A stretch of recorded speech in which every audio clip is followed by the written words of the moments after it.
সিদিনা বেহাৰবাৰীত দেখিলো কম্বলখন পানী তিতিল ৰ'দতে বোলে এইটো কি বজাইছনো মোহন নামৰ চৰিত্ৰটো কে নামৰ চৰিত্ৰটোৱে সুধিছে এইটো কি বজাইছনো তেতিয়া মোহন নামৰ চৰিত্ৰটোৱে কৈছে দবা বজাইছো অৰ্থাৎ শংকৰদেৱ গুৰুজন বৰ্তমান থকা হেতেন হাঁহিলেহেঁতেন যে তহঁত অসমীয়া সমাজলৈ এই দবা ভাগ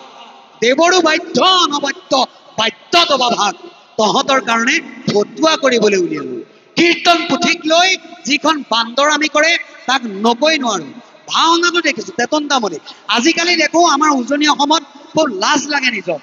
শুক্ৰৰ তনয় দুয়ো খণ্ড আৰু অমৰকৰ চৰিত্ৰ কৰিবলৈ আহে আনে কাক বেহাৰবাৰী আউটপোষ্টৰ সিদ্ধাৰ্থ দাক মাতে আৰু এই দীপজ্যোতিক মানে এই মোহনক মাতে তাৰ পাছত দেখো মুকুতা নামৰ এই বাইচুং ভুটিয়াটোক মাতে তাৰ পাছত দেখো কপালতে চুমা এটা খাই দিয়ে মোৰ এটা ডাঙৰ প্ৰশ্ন আমাৰ হিন্দু ধৰ্মৰ ধৰ্মশাস্ত্ৰক লৈ আমি যে ইমান বহুৱালি কৰি থাকো অন্য ধৰ্মৰ লোকসকলে কিয় নকৰে আমি নিজেই শংকৰ মাধৱৰ বুকুত মৰিয়াই থকা নাইনে শংকৰদেৱ গুৰুজনে ধৰ্মশাস্ত্ৰ ভাগ আমালৈ কি বহুৱালি শুদ্ধ নৃত্যক লৈ শৰ্মা দোকানী নামৰ বেহাৰবাৰী কেইজনে এদিন নাচিছে সোঁফালৰ কিলাকেটি খেত বাওঁফালৰ কিলাকেটি খেত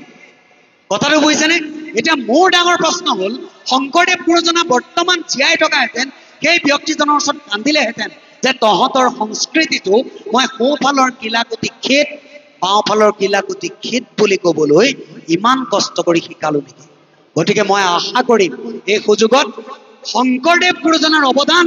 বা হিন্দু ধৰ্মৰ শাস্ত্ৰক লৈ কোনেও যাতে এনেকুৱা বান্দৰামি ফটুৱামি কৰিবলৈ